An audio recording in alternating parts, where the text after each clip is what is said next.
Thank you so much. Oh my God, gracias. Por supuesto.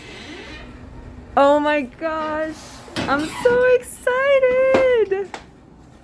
Thank you so much for having us. My pleasure.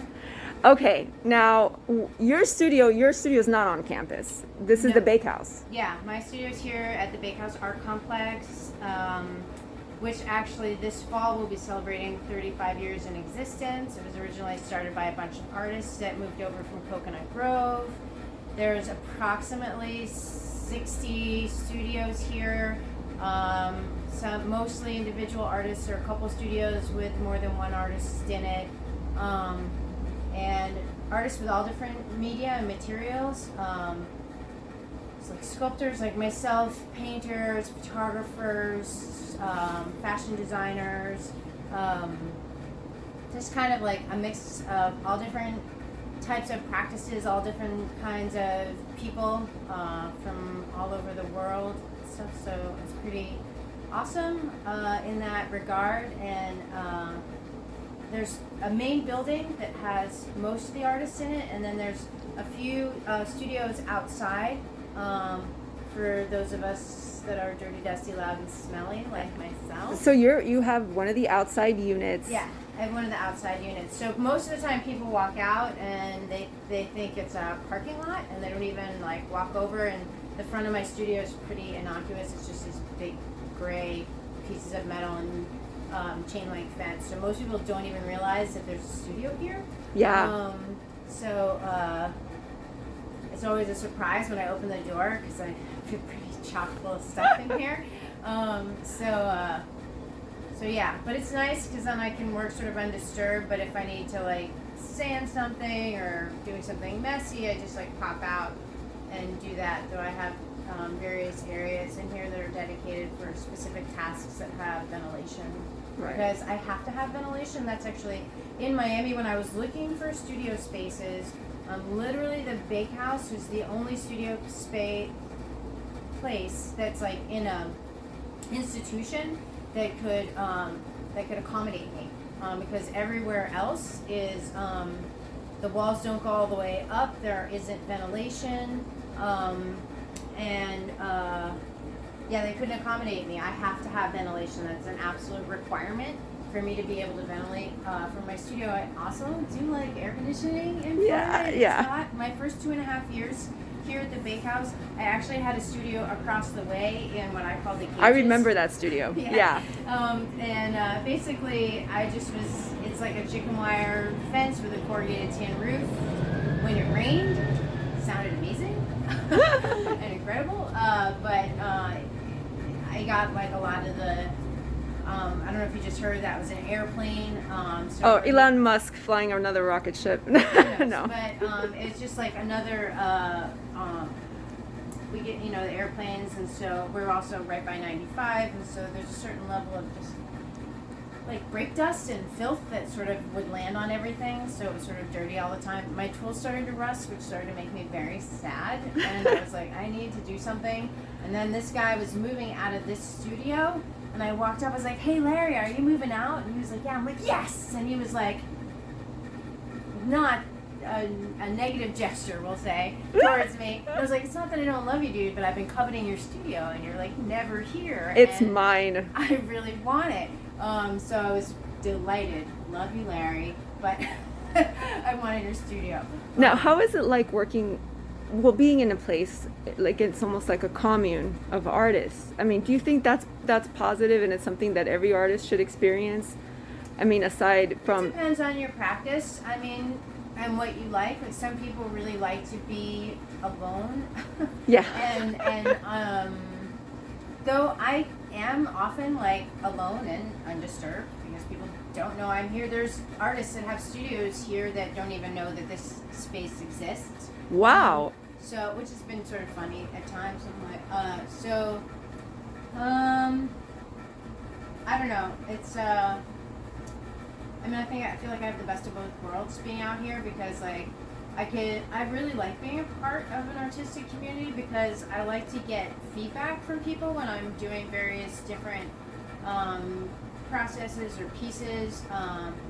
So I externally process, and so sometimes a lot of the ways that I figure things out is just by inviting people into my studio and talking about what I'm working on, and even while I'm talking to them about it, I go, oh no, I should do this, or they say something, I'm like, that's a great idea. And so I like to The feedback. I like the feedback, and I like having conversations with people in my community, and like I make work to put out into the world, and I want to make sure that it's being read the way I intend. But sometimes the way people respond when I have something in progress, it will alter my trajectory on something because I feel it's advantageous for what I want, or I'm open to learning and having like a new sort of move with something. And sometimes I just make things to make things because I need to make them. I do a variety of like experiments, some of which I'll show you. Yeah. So like I'll do stuff and I'll just like, oh, that's interesting. I put it aside and like think about it, or wait till it's useful, or sometimes it just sits there for a long time. Well, I'm curious. Can you show me what this is behind you? Sure. So this wall here is like ceramicists. They do color textiles, and in kiln-fired glass, there's a company called Bullseye Glass Company that most artists that work with glass use their glass because it's really great for fusing and casting with. And a lot of people that have they're really dedicated to casting with Bullseye. And I have this set up actually in the classroom at the university. You'll take their color and then you mix it with clear and you do a gradient. So if you're trying to do something specific, you can sort of take your object and put it next to the color palette and find your exact color that you want. I don't use Bullseye for my own work, but I use existing bottle glass, specifically like beverage drinking bottle glass in the world as my main material, which initially started out as an economic decision, but it also lined up with the ethos of my work. So also a lot of times people ask me like, is this a work of art? And it could be. And I definitely plan on aspects of this I'm going to create some molds, and I'm basically going to create molds so I can cast with this and then create tesserae to then do like mosaic and low relief work. Because I'm interested in not just using, so the reason I do this is because all the different glasses, glass is chemistry, right? So all the different glasses, even though like some of the greens might look similar, they flow differently. They're all fired the same temperature, so some might be like really chunky and granular, and then others will cast out more smoothly. Then that also, because of the way I cast it, I get this sort of edge, and it has to do with how I load the glass into the mold. Mm-hmm.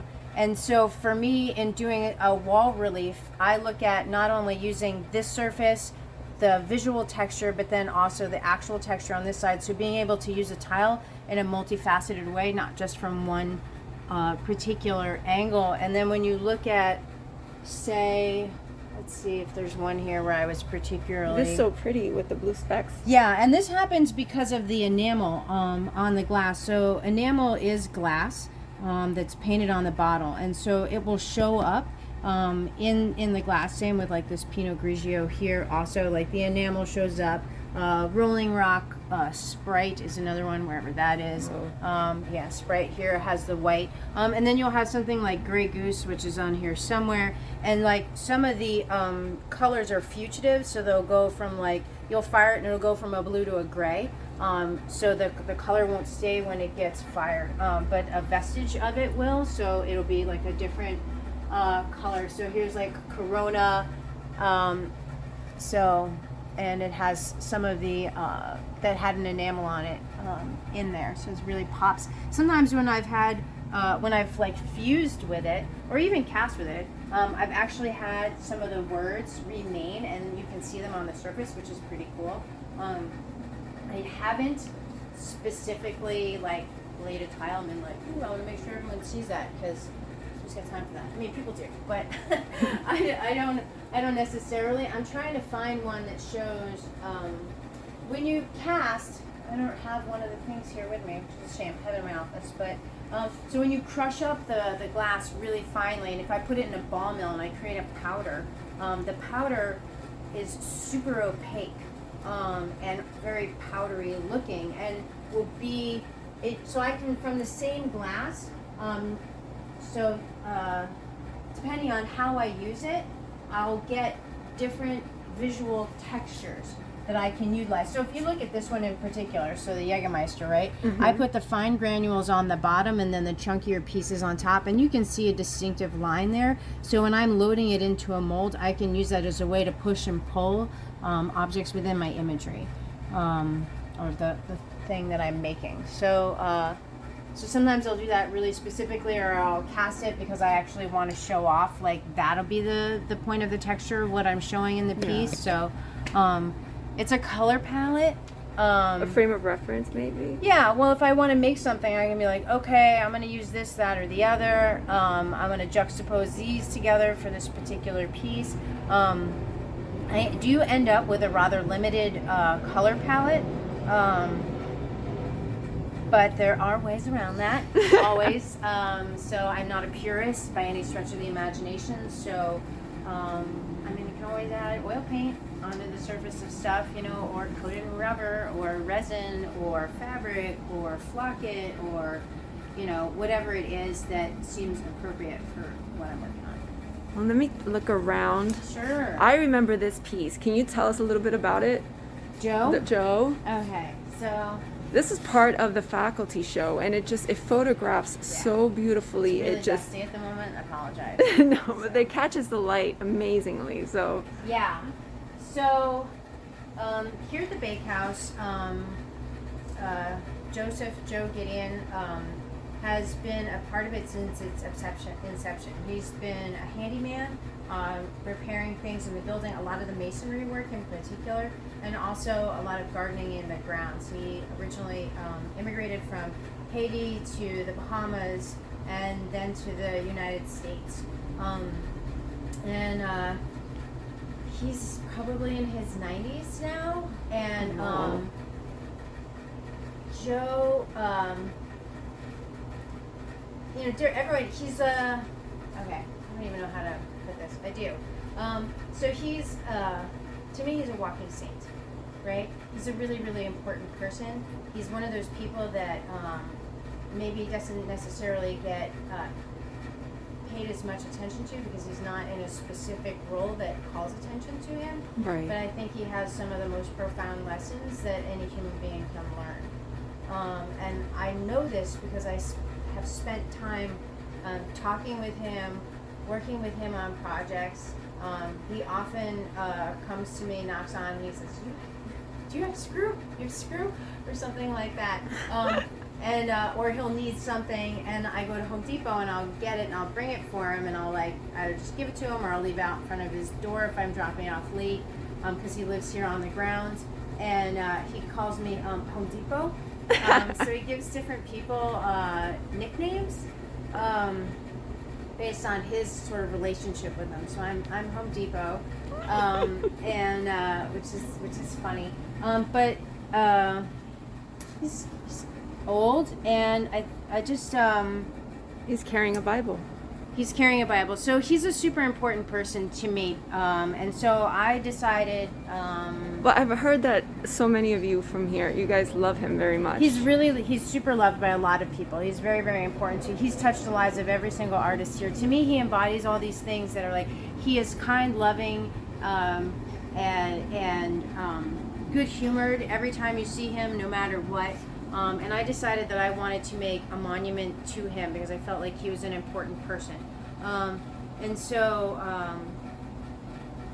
Because when people get old, you just start to think about them not being here, and that idea is sad to me, that there'll be artists that'll come here in the future that may not know him, and this place really, he's very much a part of this place.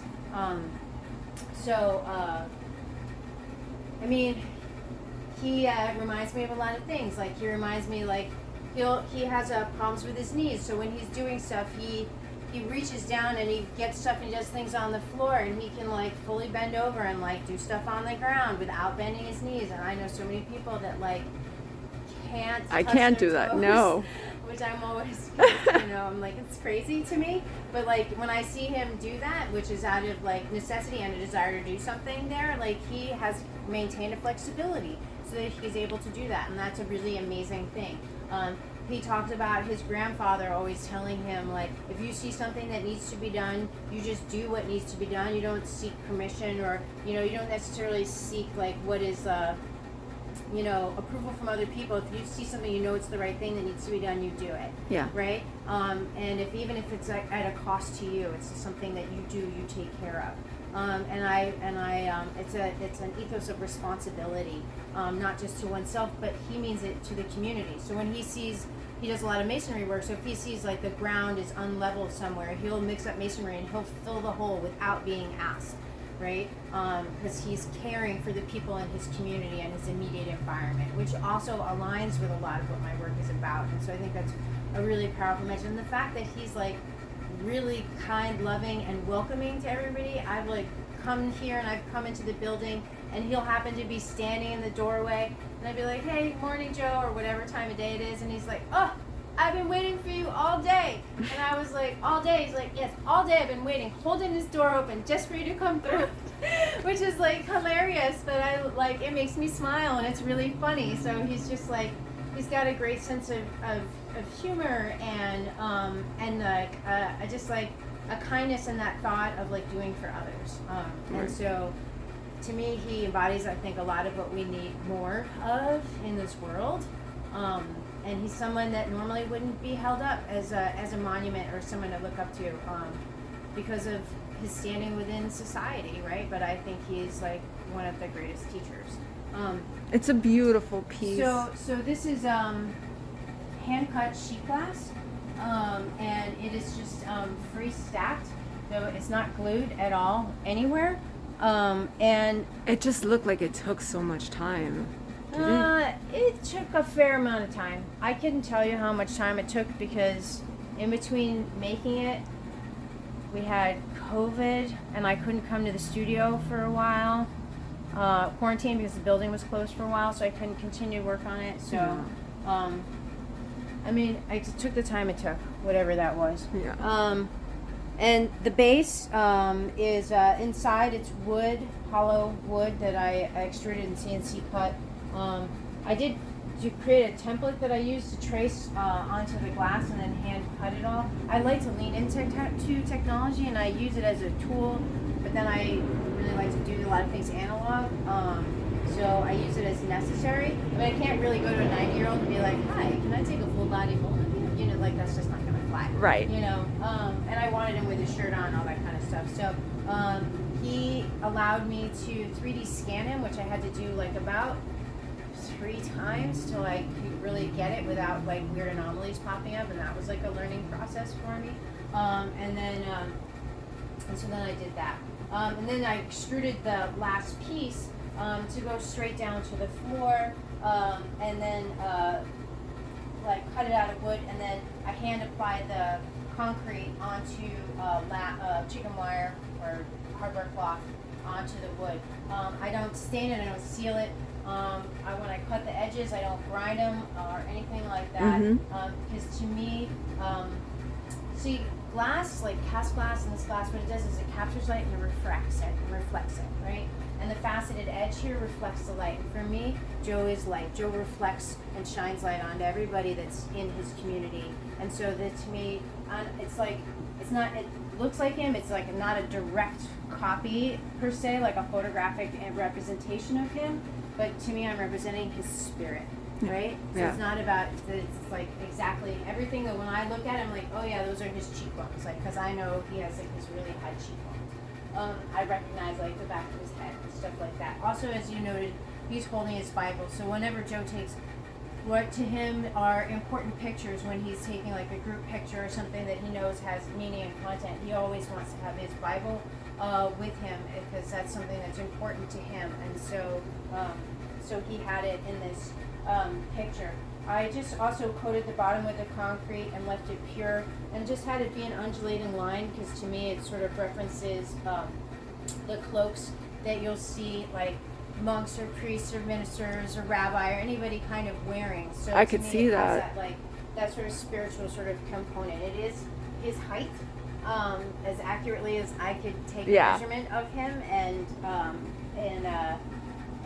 make it. And he's seen this and he's really happy with it, which is great. I did everything entirely with his permission. So just to kind of show you, like, here's the 3D scan that I did and then printed out of him. So here you can see like some more of the specifics. I then added on the bottom out of clay this little base. It says peace and love. There's certain things that he says all the time, and he'll say peace and love, Merry Christmas, Hallelujah, Amen, Amen, Amen. Or like some of his, and one of the big things he says is like Merry Christmas every day, right? Because every day is a gift and a joy and a pleasure. And like when you hear somebody say that, it kind of reminds you to like take a moment and be like, yes, this is another day above ground, breathing, and I get to like do positive, like joyful things if I so choose to.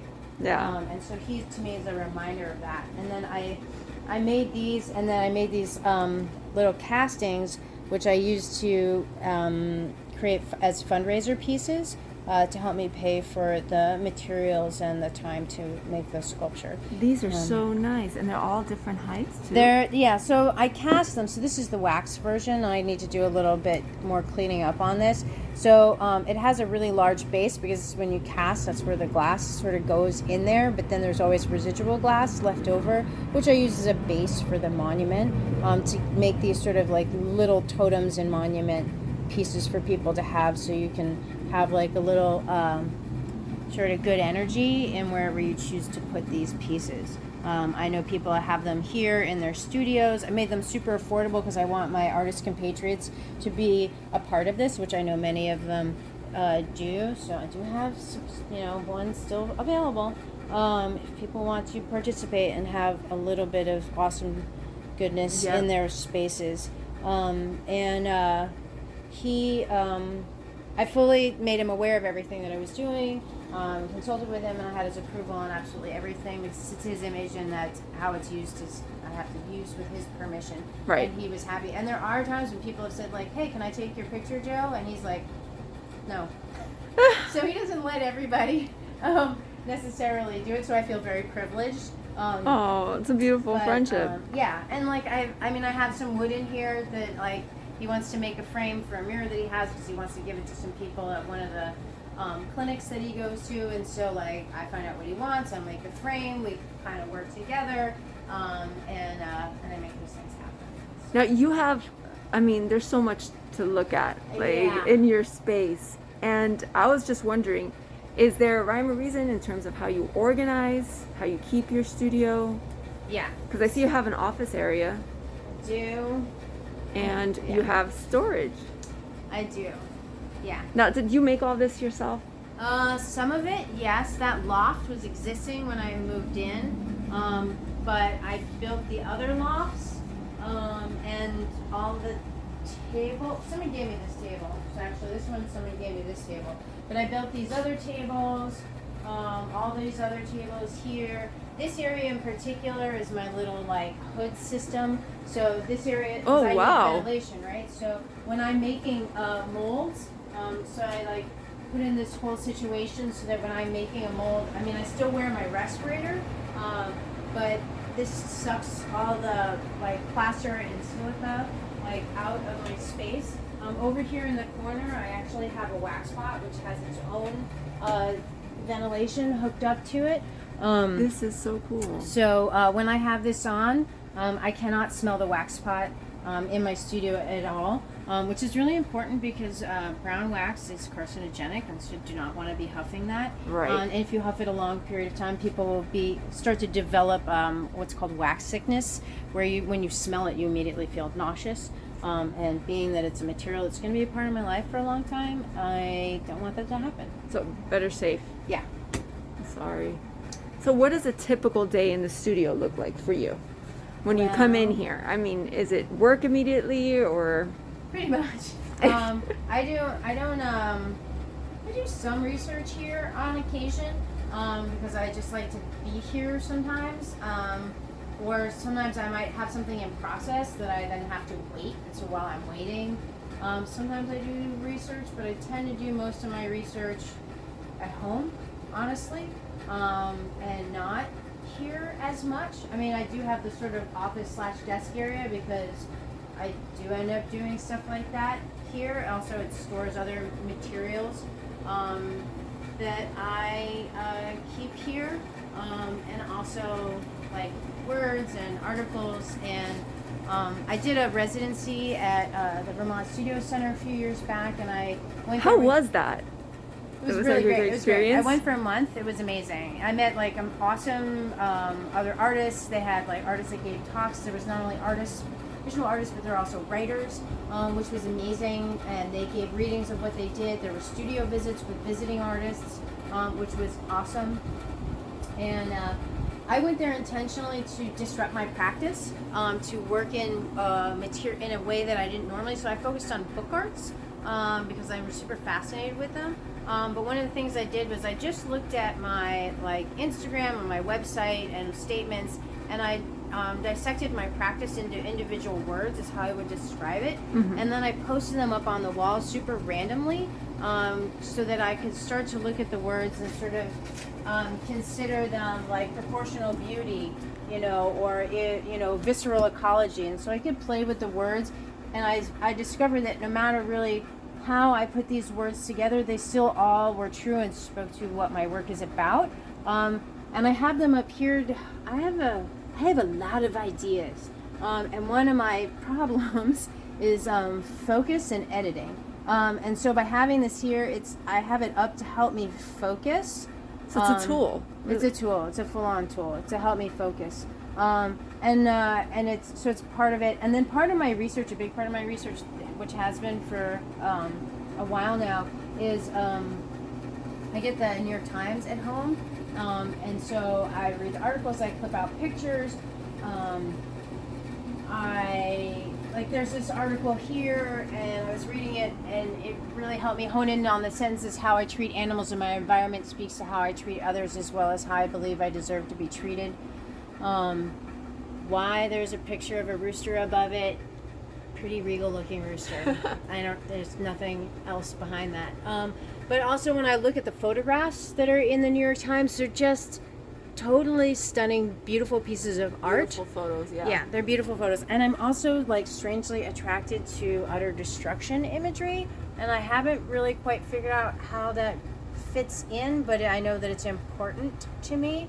And I think it'll show up probably through contextual compositional methodologies when I do installations, but it might sort of play in other ways. When I look at these images, they speak volumes to me about the people, the repercussions of actions, the sudden and violent ones, whether it's through bombs, war, nature, tornadoes, fires, etc., floods. It's sort of kind of fascinating. And then Jack Whittington's work is awesome, and so I need him in my life. So tell me about your inspirations. Just people that inspire you and the artists that you love. And it doesn't necessarily have to be an artist, actually. Just anything that inspires you. Well, I mean, if there's artists like, I love Marlene Dumas, I love Tara Donovan, Dohosa, Marina Abramovic, Carrie Mae Weems, just to name a few, like off the top of my head, of artists whose work like really inspires and moves me. Yeah. And then there's like certain artists where certain pieces I'm really moved by, but then other pieces I'm like, I mean, art's hard. Yeah. And not everything that a person makes or, is gonna like sort of move you or resonate. I like things that really resonate and viscerally and physically kind of affect me and move me. Yeah. I can look at something and be like, oh, that's beautiful, and I can appreciate it for its beauty, but sometimes I tend to sort of dismiss it ish. but I recognize it as like a tool.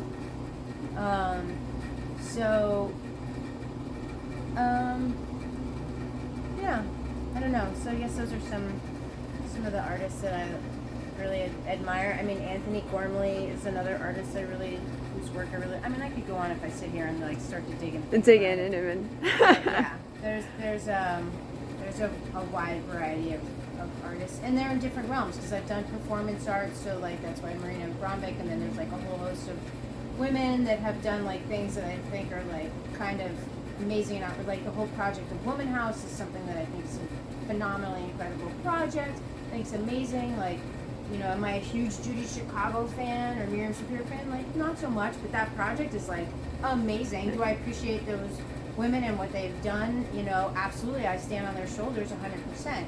You know, so I'm definitely aware of my history, of the women that have come before me. But then again, I'm still learning a lot as I've come to recently discover. We never stop. I think artists never stop. And learning. I'm really excited and reinvigorated. Yeah.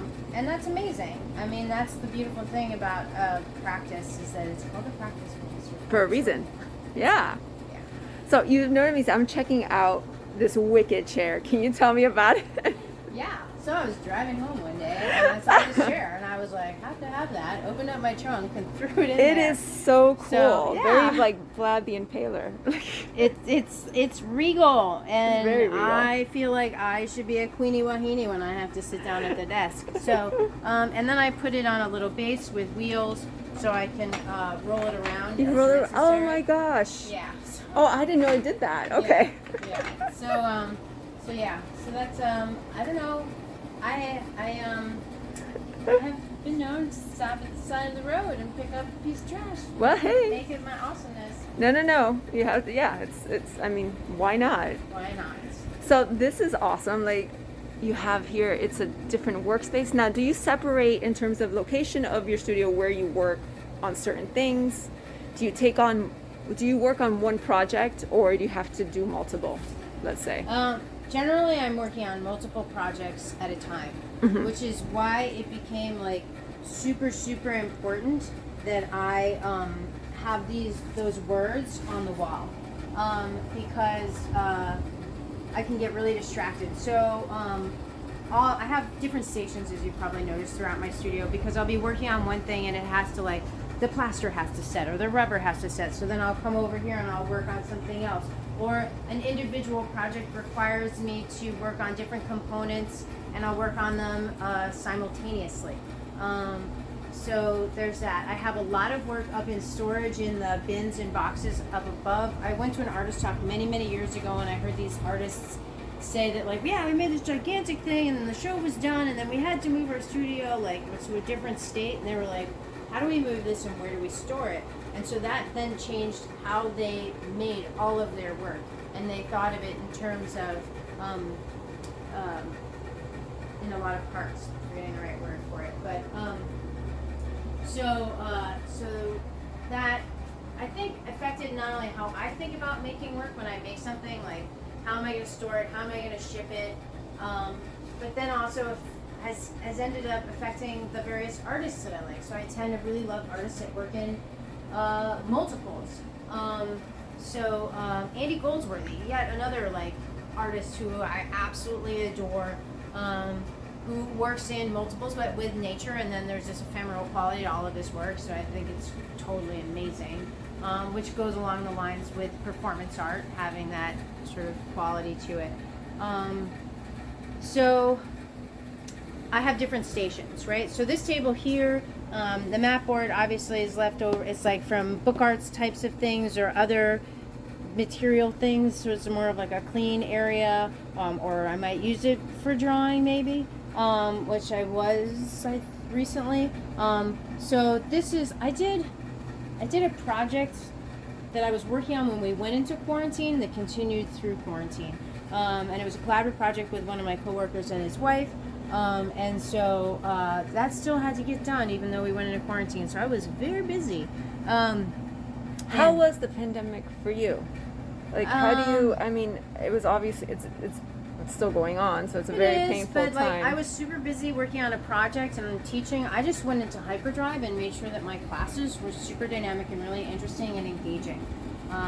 So I put in a lot of extra work to come up with really fun, interesting projects that, I mean, teaching glass is really, how do you teach that online with students that are at home all of a sudden with no materials? Right. And so I leaned into the characteristics and qualities of glass, and those are the things that I had students make projects with. So if you deal with the issues of transparency, for example, with glass, I had students making sculptures with Scotch tape. So I also had them do stuff with materials I thought that would be easily obtainable, right? So we did stuff like that, and I saw some pretty great work. I also had them all make TikToks, so I leaned into popular culture. So I said, like, think of the movements of all the things that we do in the glassblowing studio, and think of it as sort of your lexicon of movement. And now create something with that, and you can be doing anything else. You're just, all the movements you're doing are referencing that. I mean, someone could have shown me like a performative modern dance thing, right, if they wanted. And I saw 45 hilarious. Some of them very much inside glass people kind of jokes of TikToks, but some of them were like just amazing and really genius. So. I think it's such a great way to communicate now, because thank God we have that, some kind of platform that even if we're home, we could still kind of connect. Yeah, so I put in a lot of extra effort into making that so I was busy. Because it's like, oops, all of a sudden, you need like all new assignments, all new like art, project presentation tools, demos, blah, blah, blah. So I was like super busy. Yeah. But one of the things I was doing in the project was making these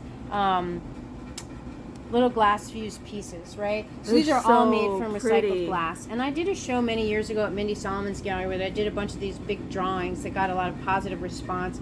And I wanted to get back into that and then combine it with these glass pieces. And so these, I did this one initially, and I was like, that looks cool. I don't know what I'm going to do with it, so I just put it aside. And then I had a studio visit recently with somebody who was like, this is the piece, you just have to make it bigger. And I was like, oh, How hard is that, though? It's not as easy. Yeah. But, like, I just didn't think of it that way, and that's why I like to have studio visits. That's why I like being a part of a large complex and have conversations with people, and at different junctures invite people over. Also, I'm a little daunted by doing it, and so I did more samples, which are what you're looking at now. This one, I was like, what if I, like, ahead of time put holes in it so that when it had light behind it, it would do that. Oh, amazing. That could be something that's used like in an interior design project or something sculptural. So I don't know, but that's, again, I'm the endless tester these days. I decided actually the thing I did initially was the right path to take. Yeah. And I think it's ironic because I'm always giving painters a hard time about painting on squares and rectangles. And then I did all my tests like this, and I was talking with somebody else about like which was what they thought was the most successful, and they were like, yeah, this first one, but this shape really works well. And I'm like, and I had made a bigger shape and I had made it square, and I was like, why don't I follow my own haranguement? So the one over here on this table is what's going to be in terms of size. That's bigger thing. And the funny thing is, this piece of scrap material that I have lying around is a slice of Joe's head. What? So it's part of the template that I made to trace the glass. I now since laser cut it, so it's on paper when I'm doing stuff like this. It takes a lot less space and it's much cheaper. But waste not, want not. So I'm just using this test, but then I was like, no, I like the shape because when you put it this way, it looks kind of like slime.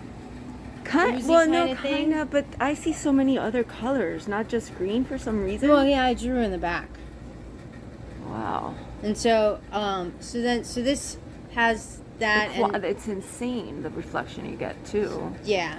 So it's pretty cool, and they're just adhered with resin. clear resin, tabletop resin. Wow. I like the light element that Yeah. you're gonna put in. I think that's gonna Yeah, work. We'll see what happens with that. That's not in this one, and it won't be in that one. That's like some other thing. Like I said, I'm like, if I could turn the brain off, sometimes it'd be good. But it doesn't work that way. It's always on. I wake up and I'm like, do this, do that. Sometimes I dream things, and I'm like, oh yeah. And so it's I feel like I'm a crazy person sometimes. Can you talk to me about this? Sure. You this have piece- another series here too. Yeah, when this is first, for sure. So, this piece, so, like, 9/11 happened, and I didn't feel like I needed to make anything. Mm-hmm. A lot of people made works about 9/11. When George Floyd was murdered, and all the subsequent things that were happening, and all the other things that, all the other people that have been murdered have been, like, highlighted and re-brought up, and brought into a much larger social consciousness through a lot of protests and actions. I felt like I really needed to make something, and I really started to think a lot about words said, words not heard, words not said at all, words not said enough. Right. And so I started to think about like how the fact that like George Floyd's words weren't being heard. And so it's almost like what he was saying was invisible. And it was about the fragility and the, that he was dying. And his words weren't being heard, which is why I have fingers in the ears, which is also a really childish reaction. It's what children do when they want to be obstinate and do things their way, and they don't want to listen to other people. Right. And they're so stuck in their own thoughts that they don't consider like the reasons of why they're being asked to do something. And in this case, it had deadly effect. And so this also, by having to use a light, if I just show the piece, I would either show it with a light on it directly like this, or encourage people to shine a light on it to make it very interactive. Right. This is concrete to represent a curb and the street where things happen. The edge is words from the newspaper, and it's a progressive lineage of words going from like massacre to honor. Wow.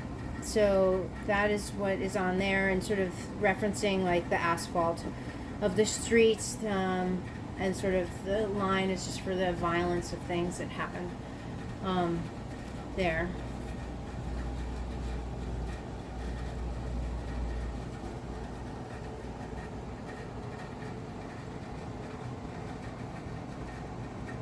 That's wow.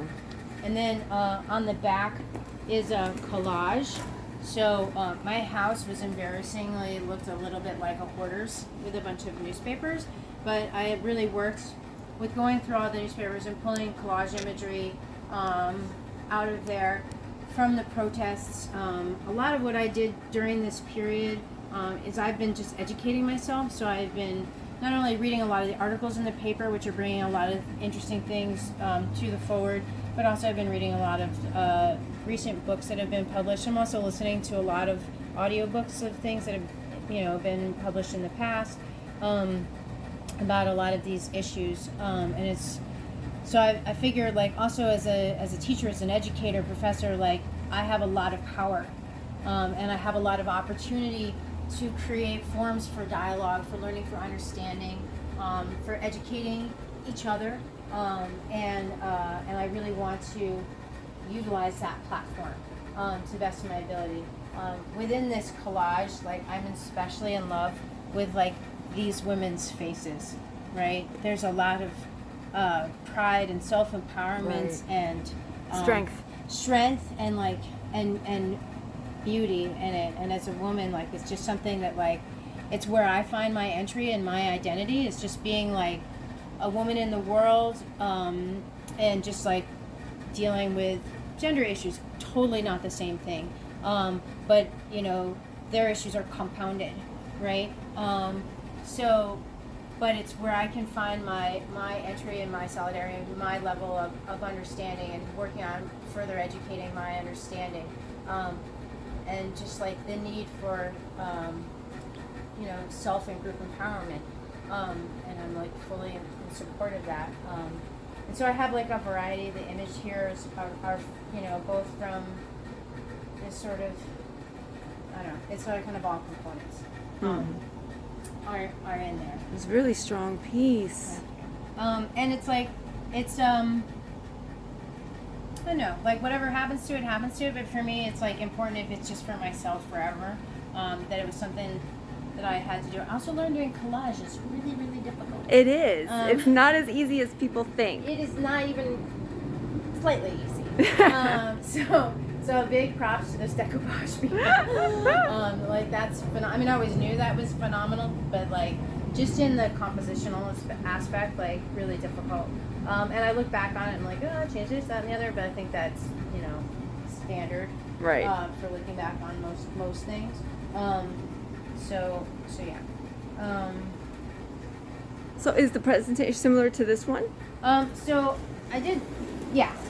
I did this piece, and then I had a friend, a really good friend of mine, Troy Simmons, is like has a studio here at Bakehouse. I know Troy. He's great. He's one of my dirty, dusty, smelly compatriots out here in the studio land. And I brought him in my studio, and I was talking to him about this piece, and he really tripped out on like the words in there, and he was just like, "You should do a word hunt." And I was like, "Word hunt? What? Oh my gosh!" Because I'm like, I do the crossword, right? So, but I understand like doing word hunts, of course, on airplanes and stuff, which he was flying a lot of the time. Like it's certainly fun. And so I was like, okay, like I'll do this, and I was like, what am I gonna make a word hunt about? And that had to be like really specific, and so I tried to think about that. And so I just I work a lot of my work in the past, and still obviously with Joe, is very figurative. And then in thinking about these issues here with George Floyd, I was thinking I just googled like early Black women sculptors. And oh wow! Are these the names? Yeah. And so like sort of the first sort of group of names were these 6 women. And as it turns out, they worked figuratively.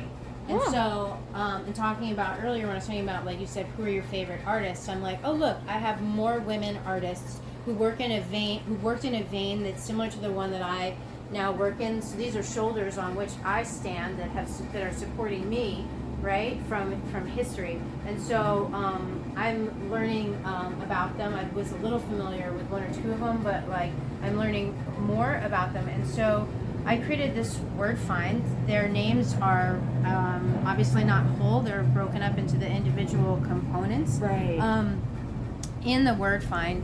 And making a word find, not unlike a collage, is quite difficult. This is crazy. So and this is still in process. It's not finished yet. I have to do another staining, and I have to paint the background and stuff and mount it. It hangs on the wall. Basically, once you find their names, the letters remaining from top to bottom, left to right, create a sentence about these women. So my goal is to take these women that aren't as well known as, say, Rodin, who one of these women studied under, which I think is amazing because is also another artist that I love. Right. Is for people to find the names, find the sentences, find the secret sentence, and then become more curious and to learn more about these individual women, right? So it's bringing people into the forward, right? Similar as like Joe's, I'm bringing him into the forward, right? And showing that like how this lesser known person, this person who's not a council person, not the president, not a director or any particular role like that, is some of the most important people within our community. So this is sort of the beginning for me. Will be a series of pieces, and how that's going to evolve will change. Even after doing this piece, there's other ways that I can feel like I can improve on this, and change it. So sometimes I like have an idea and I make it, and then I go okay, and I learn from it, and then I like sort of expand on it. So this is sort of for me the first what would be a series. When I'm teaching during the school year, I have very little time, and I work to be in the studio, and I worked really assiduously over the break that we had to organize myself in such that the little bit of time that I had on evenings and weekends to come in and work in the studio, I could continue to be productive, and sort of push projects forward and complete them. So like, Joe is like, I can't remember if I finished him like in January, if I finished him in December. I don't really honestly remember. Time is fast. And so this is one that I'm working. I finished this one. I'm almost finished with this one. We're almost finished with this next one. I have this other piece over here, which was like a piece that I also recently just finished, another sort of experiment, but dealing with, I call it Swamp Flipped, and it recently was accepted into a juried exhibition for the Glass Art Society conference that has to do with recycled bottle glass. Oh, congratulations. Thank you. So I call it Swamp Flip because now we have to look up at something that typically you would be looking down at in the environment, and for me it is reminiscent a lot of the idea of stained glass windows. Is you have to look up at a higher order sort of thing, and I feel like nature should be one of our higher orders that we look up to and at. And it lights up a small space, like the space of a dinner table kind of an area. This is the most kind of chandelier-y sort of thing that I'd like to make, but everything else that I'd like to work on in this vein is more sculptural kind of thing. So different. And this is my flame working station. So this is where I sit and I flame work. This is where like I flame worked all the letters for that piece. So this was like my template that I followed, and these are some of the rejects. I'm like, I don't like the way that looks, so I'm not going to use it. Or I had one of them break actually when I installed it in there, and I had to remake it, which is tricky because the holes are fixed. Yeah. Those are bonsai shears, but I use them in working with flame work glass sometimes. So, can I ask you, is there an advice that you give to your students in terms of taking on projects? Any advice that you were told that you felt that was really meaningful? Pass that knowledge on. Well,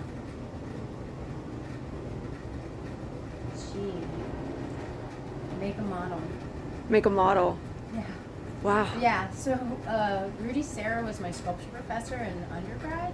Richard Serra's brother. He was like awesome. He was like the first professor that I actually really connected with because he was hard, he pushed you, he was demanding, but he was 100% supportive. And we had some project due, it was in metal, and I went in and I told him about my idea, and I think I had some like kooky sketch for it. And he was like, I think it's a great idea, but I'm not going to give you the metal to make it until you actually do a scale drawing and a model. And a model. And I was like, oh. And so I went back to it was a challenge, but also it was direct instruction.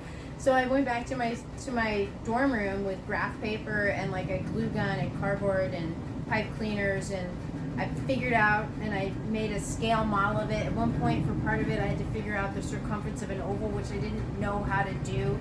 I did not have Google back then.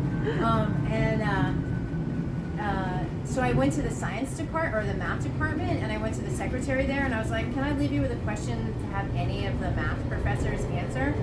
She was like, "Sure." So I left it with her, and I asked her, "How do you find the circumference of an oval?" I went back and I got like the short answer and a really long answer, and I went with the short answer. Ironically, I ended up not using that part of the sculpture at all, but I showed it to Rudy, and then he gave me the medal, and it was like my first metal project ever, and it was super advantageous for me to do. And if I hadn't have done that, there's no way I would have made that sculpture. It would have been a hot mess. And so that was like a great lesson. So I practice first, no? I spend a fair amount of time doing planning. Sometimes I dive into stuff, but I do a certain degree of planning, and especially with certain materials, like you have to, you have to experiment. To experiment, you have to have an idea. When I'm working with students in the hot shop, if they take a gather and I see they're starting, I'm like, so what are you making? And they're like, I don't know. And I was like, that's not a good way to start. Yeah. Because basically, what's happening with your starter bubble affects absolutely everything that happens thereafter. So you better know what you're doing before you start to gather your class. You know, you want to make sure you have the right tools, that your assistant knows what you're up to. All of that sort of things. I mean, the other best piece of advice I got was I had a studio visit with Beth Littman when I was a non-matriculated grad student at SUNY New Paltz. And she said she did arts administration because she didn't want to have the Sailor Moon work to dictate the work that she made. She wanted it to be true to what it needed to be. Yeah. And I really loved that. I was kind of already on the trajectory of wanting to teach, but that sort of helped solidify some of my own thought processes and decisions. That's great advice, actually. Yeah. You have to. It does take away a lot of time, you know, that I would, you know, if I was to be like, I have friends here at Bakehouse that are just like full-time artists, and in many ways, like, I envy, like, how they get to spend all of their time. But some of the things they're doing are awesome and really great, but they're not really what I want necessarily to be doing. And then at the same time, I'm like, that looks cool. So I just go and I support them, and I think it's awesome. The stuff that they do, and there's a lot of different paths to being a creative person, and it's just a matter of what's the right fit for you. I think that's the other thing. Mm-hmm. Like when I talk with students, I'm like, you have to be true to what you want to do, but you also have to like sort of research the history and then consider like what are you adding to that history that already exists, and be aware of it so that you don't make something that is kind of literally already been out there. Because somebody and research. Yeah, do your research. Because someone is going to come up to you and be like, oh, do you know, blah, blah, blah, you know. So, better know. I want to thank you so much for giving me a tour of your space, giving all of us a tour of your space. It's wonderful. And if anybody has questions for Jenna or about her upcoming projects or any shows, you know, shoot us a comment or DM us, and we'll make sure that you guys get connected. So thank you so much, Jenna. My pleasure. Bye-bye.